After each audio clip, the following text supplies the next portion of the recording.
Durante séculos, a região central da Turquia sofreu inúmeras invasões. Esta paisagem lunar chama-se Capadócia.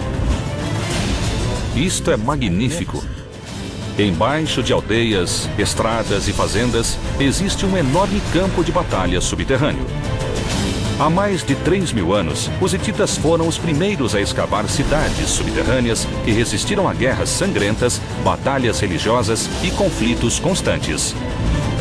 De túneis que ocultam armadilhas, As lanças golpeavam a cabeça do inimigo. não era nada bonito. Há as raízes clandestinas do cristianismo. Este foi o primeiro mosteiro do mundo e é enorme. Há 200 igrejas nesta região. E as ruínas de uma avançada civilização pagã. A Capadócia tem segredos em cada caverna. Vamos subir e olhar. E em cada curva. Parece uma colmeia com uma rede de túneis que vai para todas as direções. Os sinais das antigas batalhas ficaram enterrados por mais de 3.000 anos. Vamos retirar as camadas do passado para revelar as cidades ocultas nos subterrâneos secretos da Capadócia.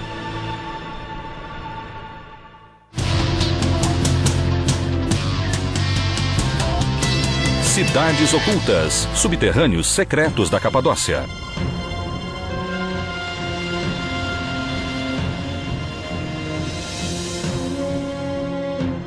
Durante milhares de anos, esta região foi invadida por impérios. Mas, sob as aldeias singulares e o terreno estranho, estão ocultas grandes cidades subterrâneas que datam de 4.000 anos atrás.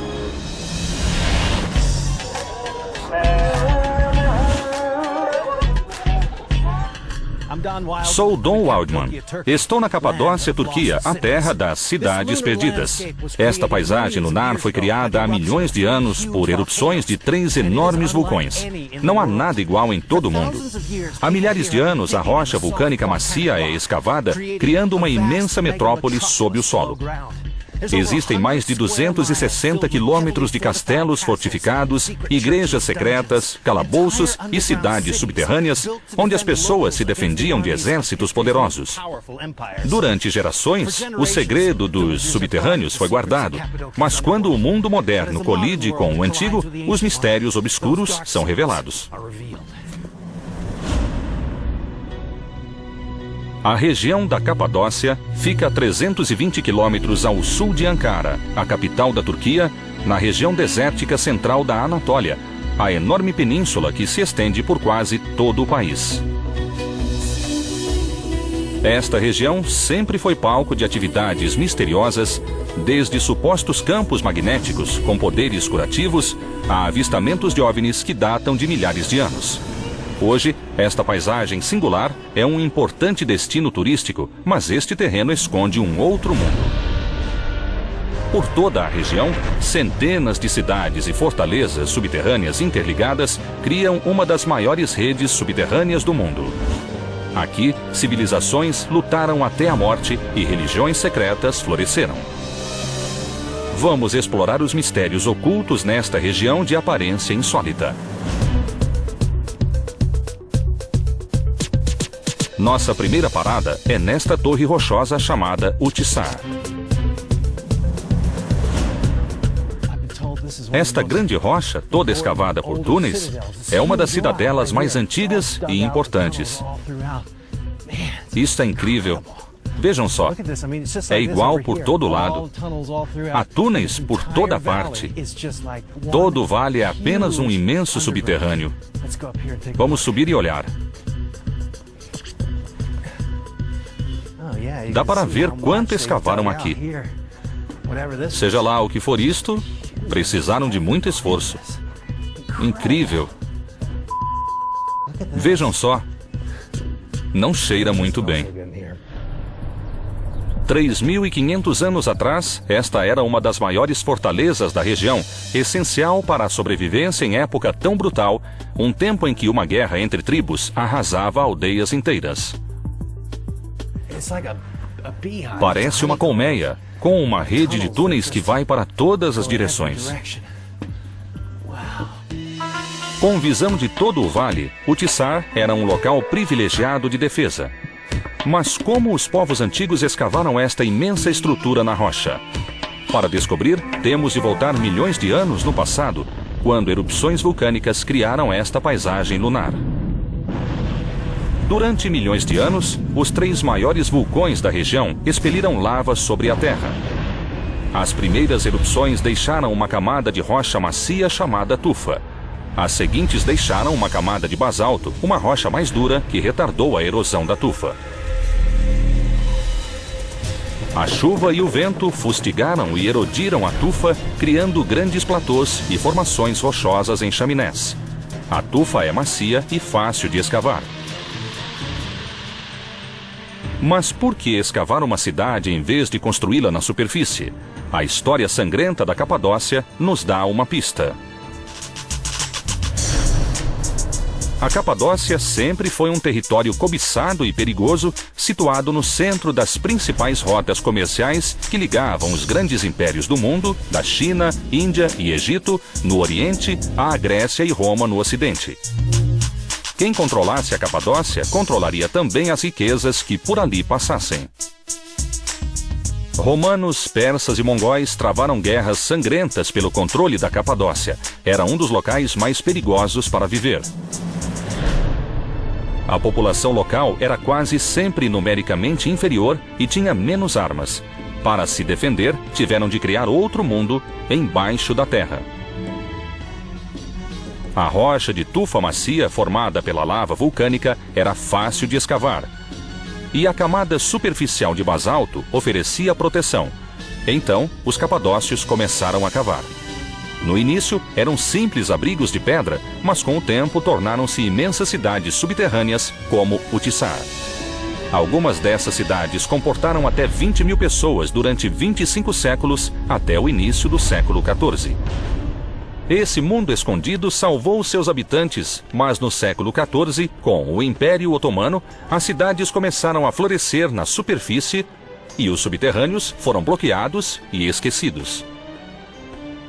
Nos anos 60, alguns moradores começaram a explorar os túneis sob as casas. Havia boatos da existência de subterrâneos antigos, mas ninguém imaginava sua vastidão. Mais de 200 cidades foram encontradas sob a Capadócia. Os especialistas afirmam que existem centenas ainda não descobertas. Estou em Urgup, a principal cidade da região. Aqui há uma moradora que conhece tudo a respeito da Capadócia, e nós vamos encontrá-la.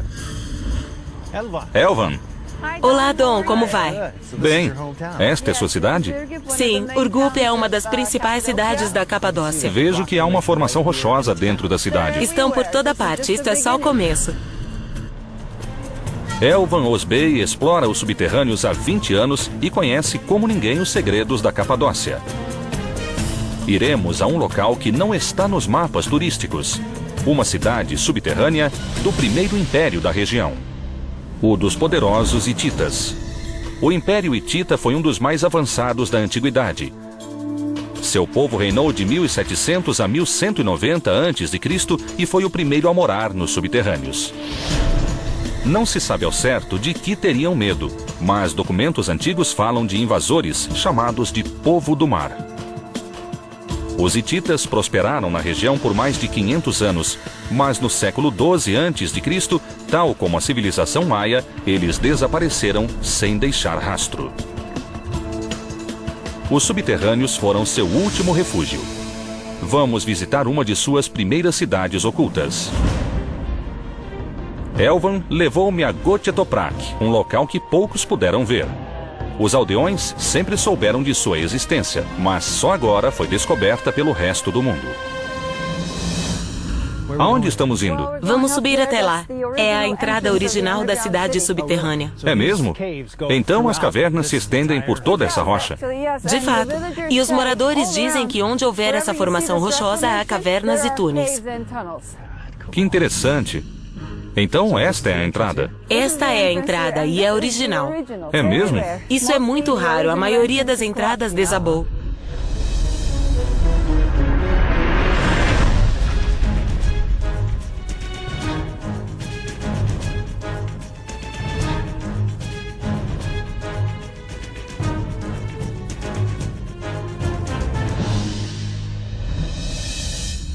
Cuidado, veja a teia de aranha ali. Bem que eu lhe disse que não está aberta ao público. Há uma grande sala aqui. Nossa, olha só. Veja os morcegos. Bem ali. Surpreendente. Exceto pelos caçadores de tesouros que vasculham a região em busca de objetos hititas, a cidade permanece intocada. Elvan disse que a construção primitiva prova que é uma das cidades mais antigas. As técnicas se aprimoraram à medida que as ameaças obrigaram os capadócios a penetrar cada vez mais no solo. Quando tribos rivais ou o misterioso povo do mar se aproximava, as pessoas deixavam as casas e iam para os subterrâneos. O que são esses buracos? São poços para armazenar água. Havia 2 tipos de poços. É mesmo? Estes são poços secos, onde a água era armazenada. A água era trazida até aqui? Sim, trazida e armazenada aqui. Era derramada aqui dentro? O outro sistema é chamado de poço molhado. Eles construíram canalizações que traziam a água para a cidade subterrânea e a derramavam nos poços. Era como um sistema primitivo de aqueduto? Isso. Havia água, poços de ventilação e muitos suprimentos. Mas isso não bastava. Era preciso se proteger. Nesses túneis estreitos que se esgueiram por entre as salas subterrâneas estão os restos de um antigo sistema de defesa usado durante os cercos. Há outra defesa aqui, uma pedra que era rolada. A próxima sala era importante. Pedras de até 1 tonelada eram roladas até as entradas para impedir o acesso à cidade. Era simples e brilhante. Como eram redondas, poucos homens bastavam para rolar as pedras do lado de dentro. Mas do outro lado, nem mesmo um exército poderia movê-las. Este foi o primeiro sinal da complexidade das cidades subterrâneas. Quantos homens terão morrido nestes túneis? Aqui há uma pedra encaixada no lugar. Foi rolada para bloquear a passagem e está aqui há uns 3.000 anos. Ninguém é capaz de movê-la. Pelo menos, eu não consigo. Olhando pelo buraco, vemos que o túnel segue adiante. Mas não podemos ir até lá. Já encontramos sinais de um campo de batalha subterrâneo e inventivas obras de engenharia hitita. Mas tudo isso é apenas o começo.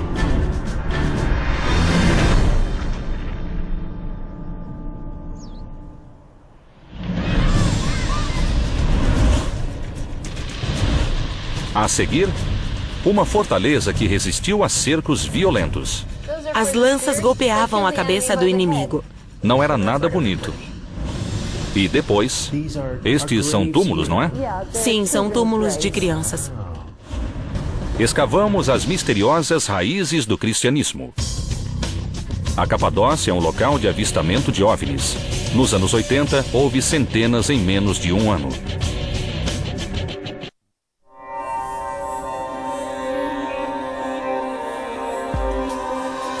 Quatro 4.000 anos atrás, os hititas chegaram à Capadócia e em 1200 a.C.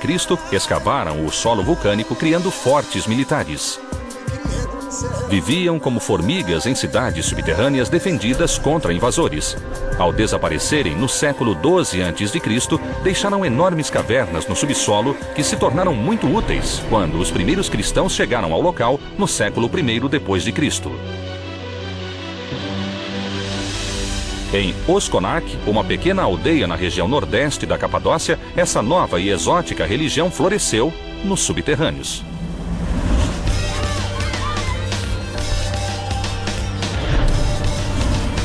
Mais uma vez, encontramos Elvan, que conhece bem os subterrâneos da Capadócia. Oskonak é a terceira maior cidade subterrânea da Capadócia e o governo local fechou a entrada para impedir saques. Esta é a entrada. Vamos. Mas recebemos permissão especial para entrar e descobrir o que estão protegendo.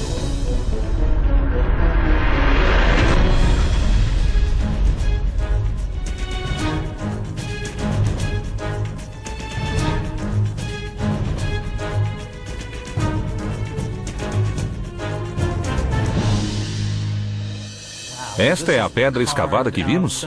Sim, estamos no primeiro nível do subsolo, que era usado como estábulo. Certo. Traziam os animais para cá e os prendiam aqui. Eram presos com cordas. Eram amarrados. Foram escavadas na rocha. Isso mesmo. O que são estas aberturas? Eram para a alimentação. Entendi. Este era o prato deles. Isso é muito prático. Muito prático. Punham feno para comerem. Nossa, veja só. Há um espaço acima. Espaço acima, espaço abaixo. Abaixo. Por toda parte. Era para a ventilação. Parece não ter fim. Isso. Estamos no primeiro subsolo de uma cidade com diversos níveis. Os animais ficavam aqui. As pessoas ocupavam o segundo nível, 5 metros abaixo do solo. Mais de 3.000 pessoas podiam viver neste imenso complexo. Era uma versão antiga de um abrigo contra bombardeios. Eles se esforçaram para construir algo tão profundo e tão vasto. A ameaça devia ser enorme. Quando os árabes atacaram pela primeira vez, jogaram arbustos em chamas nos poços. Nos poços de ventilação? Isso. Quem estava nos primeiros níveis morreu devido à fumaça. Então decidiram ir mais fundo, pois precisavam de mais proteção a cada ano. A ameaça militar aumentou e os subterrâneos também? Foi isso que ocorreu. Tudo começou no século I depois de Cristo, quando os cristãos usaram os subterrâneos para fugir da perseguição dos soldados romanos. No ano 303, começou a mais violenta das perseguições.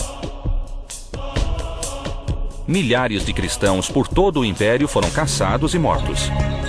Mas esse não foi o fim. Os exércitos árabes muçulmanos também perseguiram os cristãos, mas encontraram as aldeias vazias. 3 túneis secretos e passagens sob as casas permitiram que os cristãos ficassem em segurança.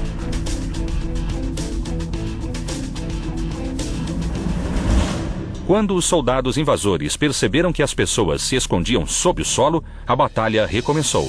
Mas os cristãos estavam preparados. Os subterrâneos têm túneis estreitos e rampas íngremes. Certo. O primeiro motivo é a circulação do ar. Quando existem essas rampas, o ar circula muito mais rápido e melhor. Isso comprime o ar? Comprime o ar e o dirige para toda a cidade subterrânea. O segundo motivo é deter o inimigo. Não se pode andar em pares. Nós dois não podemos andar juntos aqui. Isso é uma proteção? Precisamos andar em fila e temos de nos inclinar. Se tivermos armas, teremos de deixá-las e andar assim. Isso desarma o inimigo. Não é fácil, sim, desarma o inimigo. Certo. É por esse motivo. Interessante. O túnel estreito fazia o inimigo rastejar. Quem conseguisse ultrapassá-lo teria surpresas à frente. Isto é para quê? É para lanças. Lanças? Sim, caso o inimigo conseguisse chegar aqui. Nossa! Vejo toda a extensão até em cima. Golpeavam a cabeça do inimigo. Se o ataque chegasse até este ponto, não iria adiante porque seria pego no caminho. Morreria. Não era nada bonito. Mas as armadilhas defensivas não paravam por aqui. Certo. Mesmo que escapasse das lanças, certo. Não poderia seguir em frente, pois esta porta seria fechada. Esta porta entraria em ação. Essa pedra era uma cilada para o inimigo, como as de Got Toprak. Os cristãos deviam aos hititas a criação das fortalezas séculos antes, mas merecem o crédito pela ideia das armadilhas, que levaram a luta subterrânea a um outro nível. Uma das táticas usadas por eles era permitir que o exército invasor entrasse no salão. Em seguida, rolar as pedras bloqueando as 2 saídas, deixando o inimigo preso até que morresse. Como se não bastasse, logo depois da porta havia outro obstáculo mortal. Veja aqui. Este é um famoso sistema bizantino para derramar óleo quente no inimigo. Quem entrasse nesta sala seria morto pelo óleo. Meu Deus. É. Os cristãos deviam estar desesperados para se refugiar a tal profundidade. Estamos na última sala escavada deste complexo. Era a sala central do exército defensor, de onde a batalha entre 3.000 cristãos e seus inimigos era comandada. Mas como faziam isso? O que são estes buracos? Eles ecoam a voz. Esta é a única cidade subterrânea onde encontramos um sistema de telecomunicação. O eco nesta sala é muito melhor do que nas outras e é canalizado por meio deste buraco Sim. e levado para os outros níveis. Como um teatro acústico, esta sala foi construída para reverberar as ondas sonoras e canalizá-las. Alguém no nível superior podia ouvir instruções, mesmo sussurradas. As ordens e as posições do inimigo podiam ser comunicadas para todo o complexo. Essa era a última linha de defesa contra um inimigo determinado. Mesmo depois do fim de um ataque, os aldeões esperavam até ter certeza de que o perigo havia passado. Ficavam meses no subterrâneo e a preparação era essencial. Isso era o mais importante em um subterrâneo. Certo. Precisavam armazenar alimentos. Mesmo que não os usassem e que as casas estivessem repletas, estocavam alimentos. Certo. Precisavam deles quando ficavam aqui. É um ótimo porão refrigerado. A temperatura dos subterrâneos é perfeita. A temperatura está sempre entre 15 e 16 graus centígrados. Era perfeita para conservar alimentos séculos antes da refrigeração. Mas, além de estocar suprimentos, os cristãos sabiam que qualquer contaminação transformaria uma cidade subterrânea em um túmulo para 3.000 pessoas. Isto é calcário. A maioria das cidades subterrâneas tem as paredes pintadas com tinta calcária. Sei. Quase todos os lugares, como despensas, cozinhas, lugares que exigiam higiene, tinham paredes pintadas com tinta calcária. Pode-se ver o calcário nesta cidade. A rocha de tufa vulcânica que criou a paisagem da Capadócia lasca com facilidade. Suas partículas enchem o ar e cobrem tudo com uma camada de pó de tufa. Pintar as paredes de despensas, cozinhas e até de hospitais com tinta calcária era higiênico e impedia a contaminação.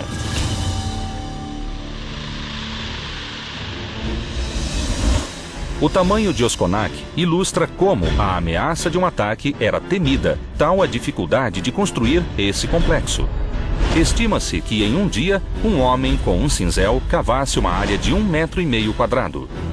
Escavar uma cidade com 2 níveis de profundidade e 1,5 quilômetro de extensão foi um grande feito, mas o esforço valeu a pena.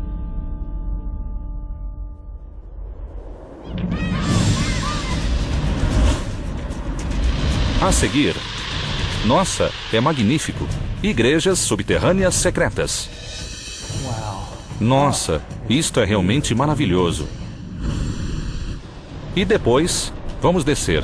Visitaremos uma obra-prima da engenharia subterrânea.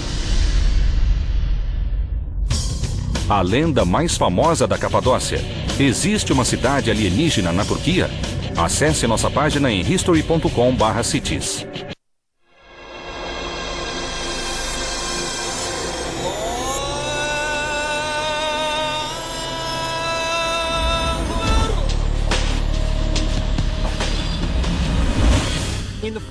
No século IV, Constantino tornou o cristianismo a religião oficial do Império Romano e depois de séculos vivendo nas cidades ocultas, os cristãos puderam sair dos subterrâneos. Os cristãos finalmente estavam livres, mas preferiram expandir as cidades subterrâneas, criando fortalezas cristãs longe dos olhos do mundo, bem aqui em Goremi. Veremos a evolução do cristianismo nas cavernas da Capadócia. Nossa, é magnífico! É difícil imaginar que este vale oculte centenas de igrejas, de simples cavernas a basílicas à altura das grandes catedrais de Roma. Além disso, este local foi um dos primeiros centros de educação cristã no mundo.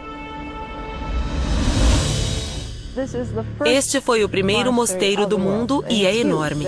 Há 200 igrejas nesta região. As cavernas foram usadas para fundar o primeiro mosteiro da religião oficial do maior império do mundo. Os monges comiam, dormiam e rezavam em reclusão em uma comunidade solitária sem precedentes. A ideia da vida monástica foi lançada por São Basílio no século IV, no auge do cristianismo, ao se assustar com o próprio materialismo.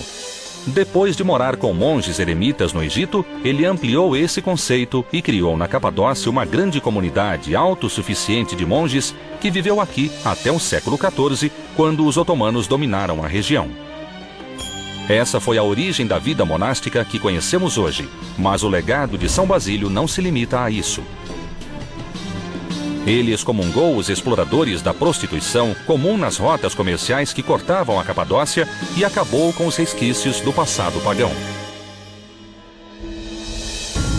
Dentre as centenas de igrejas neste complexo monástico, uma estrutura subterrânea se destaca. Foi uma das primeiras construções em Goreme e remonta a mais de 1000 anos atrás. Hoje é um cemitério cristão chamado pelos moradores de Igreja da Serpente. Este é um ótimo exemplo de uma igreja primitiva. Certo. Este é um cemitério, vejam de Pisa. Sim. Não caia em um túmulo. Ok.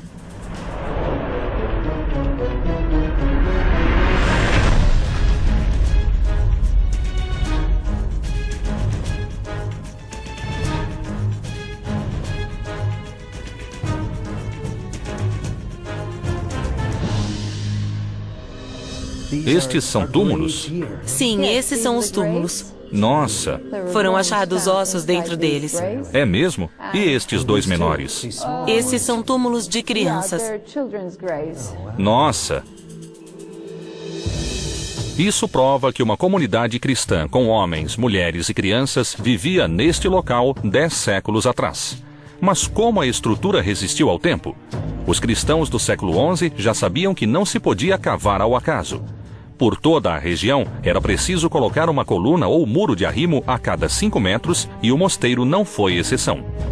Esse código de edificação medieval garantiu que o mosteiro resistisse ao passar de 10 séculos. Depois de conquistar a Capadócia, os turcos otomanos ficaram impressionados com a engenharia das estruturas e, mais ainda, com os antigos afrescos nas paredes, que preservaram a história dos primeiros cristãos que moraram nos subterrâneos. Histórias famosas da Capadócia estão pintadas na parede. Foram extraídas da Bíblia, mas são histórias locais. Certo. Alguém pintou um afresco, mas não se vê o rosto, pois é muito primitivo. Esses túmulos e afrescos antigos são só uma amostra. Perto da Igreja da Serpente, há outra igreja com afrescos mais elaborados. Lindo. Não é bonito? É lindo. Esta igreja foi construída na mesma época da Igreja da Serpente, mas seus afrescos são posteriores e mostram a evolução da arte cristã. Os artistas locais pintaram estas igrejas intermediárias. Eram muito habilidosos. Eram habilidosos, mas não vemos muitas combinações de cores. Basicamente vermelho e azul, cores naturais. As igrejas ensinavam o cristianismo ao povo que não sabia ler. Certo. Isso significa que há 1000 anos, esta sala era mais que uma igreja. Era também uma escola de cristianismo. Na Idade Média, era muito raro encontrar quem soubesse ler. E os afrescos funcionavam como livros, que contavam as histórias bíblicas. Esta igreja se dedicava à população, mas a que veremos a seguir era um tributo a Deus. Era a maior e a mais ornamentada de todas as igrejas em Goreme, e há 7 séculos permanece intacta graças às técnicas de construção.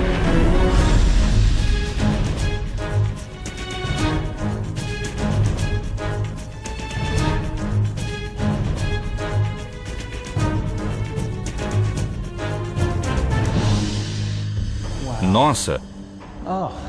Isto é maravilhoso. Tem muito mais sofisticação, detalhes e cores. O teto é alto. Como é linda! Sim. Isto é espetacular. Esta parte da igreja data dos séculos XI e XII. E estes são os afrescos que têm histórias bíblicas da vida de Jesus, do nascimento à crucificação. Há tantos detalhes. Foi preciso muito trabalho. Os afrescos nos tetos e paredes desta igreja subterrânea equiparam-se aos das igrejas bizantinas. Alguns dos grandes artistas vieram de Constantinopla para pintar esses murais espetaculares. Mas a engenharia usada para construir esta igreja é ainda mais surpreendente. A arquitetura é de catedral. É mesmo. Tem profundidade e altura. E existem camadas duplas de colunas e nichos. Sei. Cuidaram dos menores detalhes. Exato. Esta igreja assemelha-se às do Império Romano do Oriente. O oratório em arco na extremidade simboliza a entrada no reino de Deus. A área central de orações é sustentada por 4 colunas e há 2 áreas laterais menores. O projeto é similar ao das igrejas de Constantinopla, mas esta foi escavada inteiramente à mão.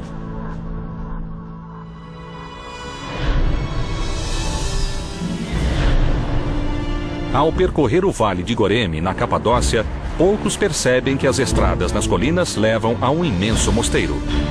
Os subterrâneos ocultam escolas cristãs, grandes basílicas e campos de batalha pagãos a mais de 5 metros abaixo do solo. E mal arranhamos a superfície deste outro mundo criado por séculos de escavações.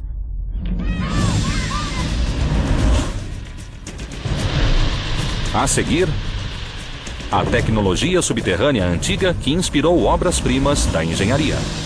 E depois, um segredo recém-descoberto na Rota da Seda pela primeira vez na televisão. Nossa, tem um mundo aqui. Istambul é a única cidade do mundo dividida entre 2 continentes, Europa e Ásia.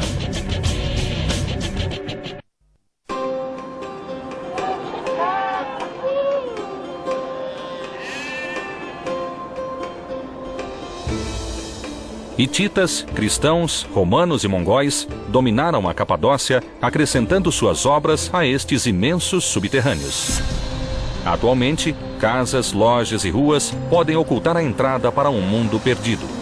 Elvan nos levou a um subterrâneo com 5 níveis e quase 7 quilômetros de extensão.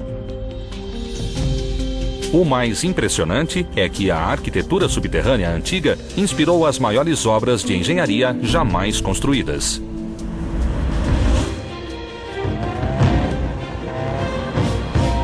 Mehmet Osman Bacholo, prefeito de Argnas, uma aldeia próxima à cidade de Kayseri, será nosso guia. Vamos descer. O melhor modo de descer é passar pelo porão da casa em que nasceu um dos mais influentes arquitetos do mundo. É aqui? Seu nome era Mimar Sinan. Você primeiro. Obrigada. Nossa!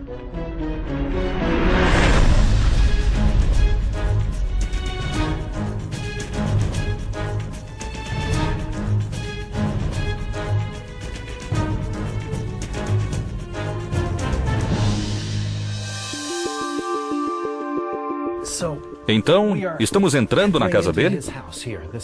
Era aqui que ele morava? Dizem que foi aqui que ele abriu os olhos e viu estes arcos. Estes arcos? É. Eram detalhes da casa. Os arcos são importantes porque influenciaram toda a vida dele. Mimar Sinan, nascido em 1489, construiu alguns dos monumentos mais impressionantes do Império Otomano. Um dos mais famosos é a Mesquita de Suleiman, com 50 metros de altura. É a maior mesquita de Istambul e tem um dos maiores domos com vão livre do mundo. Um prédio desse porte não poderia ter sido construído sem a engenharia encontrada no subsolo da casa onde Sinan nasceu, um sistema de arco triplo. Esse sistema parte do arco romano simples. O peso acima é distribuído para os lados. Como os 3 arcos compartilham o eixo central, a capacidade de sustentação de peso também triplica. É um sistema simples e engenhoso que extrai o máximo de uma única coluna. Mas por que o arco triplo foi usado aqui? Esta cidade subterrânea é uma das mais novas habitada pelos romanos no século II. Cada nova geração ampliou a cidade acima e abaixo do solo. Temerosos de que o mundo da superfície desabasse sobre o subterrâneo, usaram arcos triplos por toda a construção. 1.900 anos depois, estas paredes do século II ainda sustentam o peso da cidade atual e continua a crescer na superfície. Vamos por aqui. Outro detalhe diferencia esta cidade das demais. Vejam esses incríveis espaços pequenos. Parece que foram encaixados. Os proprietários usam os espaços no subsolo como depósitos, mas há 500 anos, na época de Senan, ele abrigava uma fábrica com 5,5 km de comprimento. O subterrâneo desta casa é incrivelmente amplo. Que tipo de sala era esta? Faziam utensílios de ferro nesta sala. Fundiam o ferro naquele buraco. Nossa! Os moldes de terracota eram usados para fazer instrumentos de ferro. Mas o que faziam na próxima sala decidia a vida e a morte. Para que era usada esta sala? Era uma oficina. E é interessante porque existem casas de pombos na oficina. É mesmo? Sabe por quê? Por quê? Porque faziam pólvora com dejetos de pombos. Muitas civilizações antigas valorizavam os dejetos de pombos. Os capadócios sabiam que neles havia nitratos, por isso eram usados como fertilizante. Depois da invenção das armas de fogo, perceberam que essa substância explosiva era perfeita para fabricar pólvora. Mais de 500 anos depois, estamos em uma fábrica de armas subterrânea. Sinan morou acima deste complexo industrial subterrâneo. Um complexo industrial. Seria impossível morar aqui e não se tornar arquiteto. Este é um laboratório perfeito para criar um grande arquiteto. É perfeito. É mesmo. Incrível. Isso. O que foi uma escola perfeita para mimar Sinan é hoje uma valiosa cápsula do tempo. Poucos sabem que os arcos que inspiraram o mundo estão ocultos a 6 metros de profundidade nesta cidade da Capadócia.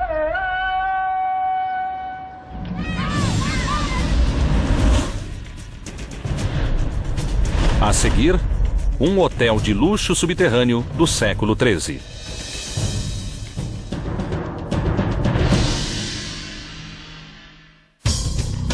A lenda mais famosa da Capadócia. Existe uma cidade alienígena na Turquia. Acesse nossa página em history.com/city.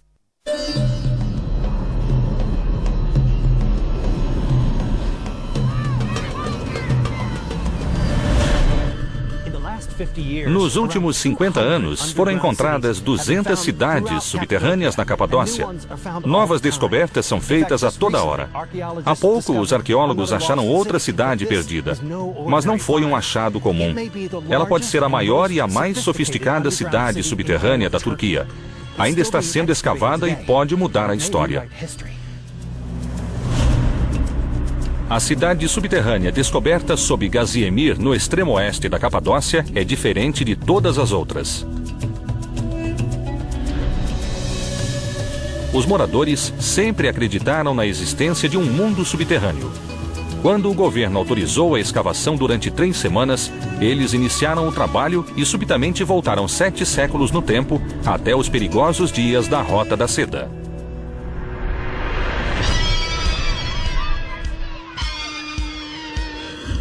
Há novas escavações por toda parte. Em todos os lugares, aqui, ali e lá, tudo está sendo escavado. A arqueóloga Guzin Karakay é a encarregada do sítio. Olá, como vai? Esta é a nova cidade subterrânea que acharam? A Rota da Seda era a estrada mais importante do mundo antigo. Permitia o deslocamento de pessoas e mercadorias por seus 11.000 quilômetros, e nos locais de parada para descanso, os turcos construíram obras grandiosas. Sob Gaziemir, encontra-se um Caravanserai, um hotel luxuoso do mundo antigo. Os especialistas estimam que esta construção date de 800 anos atrás. Esta parada foi desativada no século XIV e depois esquecida, até ser revelada pela escavação como mais uma peça do passado da Capadócia. Tudo isto era subterrâneo. Seremos os primeiros a ter acesso a este mundo desconhecido. Vamos lá.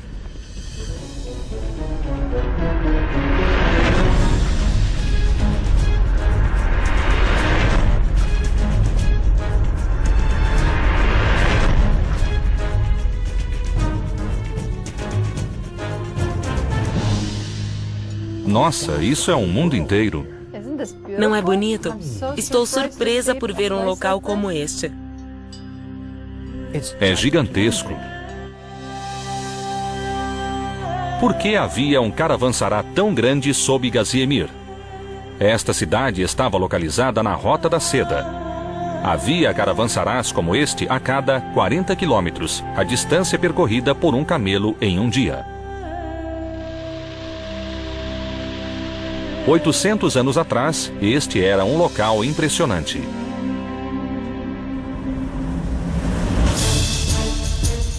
Viajantes de todo o mundo entravam pelos portões bem guardados, pois a segurança sempre foi uma grande preocupação.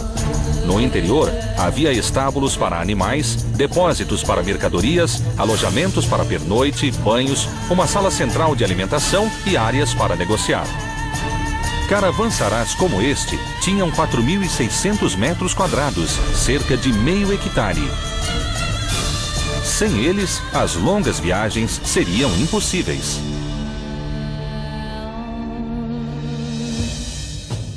Fontes, banhos e salas onde vinho e comida eram servidos faziam valer o alto preço pago pela hospedagem. O que é isto? Isso é uma rolha de cortiça. Isso mantinha o vinho em bom estado? Sim, esta é a rolha. Que bonita!